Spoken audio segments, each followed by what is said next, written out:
While Donald Trump's win Tuesday night may have come as a surprise to the Clinton campaign, it was also a surprise to some news organizations. Managing Director for Politics at CBS News Digital, Rahn, has written an article containing his commentary on what he believes the media got wrong about the 2016 campaign, titled "The Unbearable Smugness of the Press." Will joins us from Washington. All right, so Will, you used the phrase unbearable smugness. What does that mean exactly? I think what we're talking about when we talk about smugness in the media, it's something you would observe perhaps best through social media, things like Twitter, the way that reporters talk to each other in those venues. And there you see a certain groupthink setting in that, in terms of calling this election, proved to be rather disastrous. Everybody thought that Hillary Clinton essentially had this in the bag. Everybody believed that states like Wisconsin and Michigan and Pennsylvania were going to be Clinton's. This time you saw the opposite result of that, and so I think we need to have a little bit of soul searching and a little bit of humility when it comes to understanding why.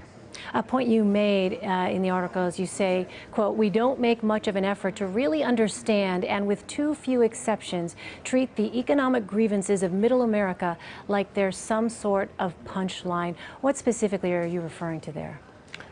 Specifically, when I wrote that, I was thinking about sort of a Twitter in-joke among reporters where a picture will be put up of a Trump fan, maybe, with an offensive sign, Confederate flag perhaps, and someone will joke, "Look, a lot of economic anxiety here."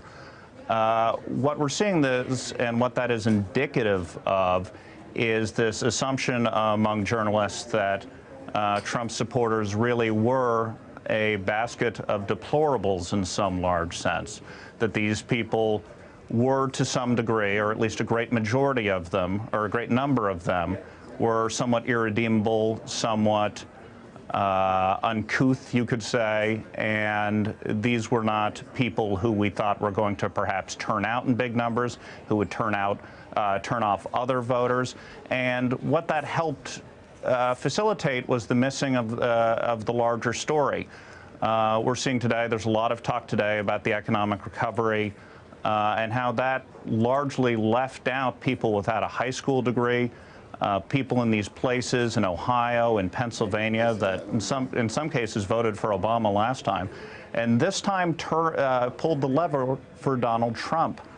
That's something that we missed in a major way. None of us thought that places like Erie County, Pennsylvania, this was Republican no-go territory.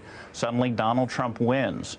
We've missed a story there in terms of what was driving the voters there. I remember just last week we're all wondering, why is Donald Trump going to Wisconsin? Why is he going to Michigan? Why is he going to these states where he doesn't have a chance? It turns out he had a big chance in both places. He won Wisconsin. He might still win Michigan. And what we're seeing there, the big story there, is that these voters who we didn't fully understand turned out in big numbers. I wonder, Will, when you talk about this issue of missing the larger story, do you think that Donald Trump's controversial comments led to more of a focus on what it was he said literally, instead of that economic suffering that his supporters were really feeling, and that the anger that resulted because of that? I heard a great observation from a reporter today who said that Trump supporters tend to take him seriously but not literally. Reporters tended to take him literally but not seriously. We sort of assumed that voters in these places would have the same revulsion to Trump's comments that we saw on a lot of the coasts in elite professions, and elite professions such as the media. I think that colored our thinking and led us to understate his support in some areas. What do you think, Will, given all of this, what do you think the lessons are for next time? I think the first thing that we have to just embrace is a certain amount of humility. We can't do the smug Twitter act anymore like we know all of the answers. Your average political reporter, not that far out of college. And we just need to understand that there are people out there who are not quite like us, who we may not have experienced in full and in depth, people from areas of the country where we don't often visit. And when we do, and when we're talking to them, we can still miss the story. I was hearing from a lot of reporters today, and they were making the point to me that everywhere they went, in places like Ohio and Pennsylvania again, they couldn't find many people with a nice word to say about Hillary Clinton.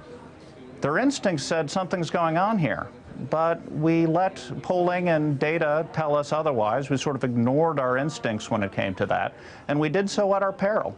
There was a story that we missed because we didn't know how to ask the right questions, and because we got confused about the answers. Yeah, well, after having traveled down to the border and meeting with some Latinos for Trump for CBSN and our CBSN original, there certainly was a deep and abiding loyalty to Donald Trump among some groups since the very beginning, despite all of the controversial comments. Rahn, thank you so much. Appreciate it. Thank you, Elaine.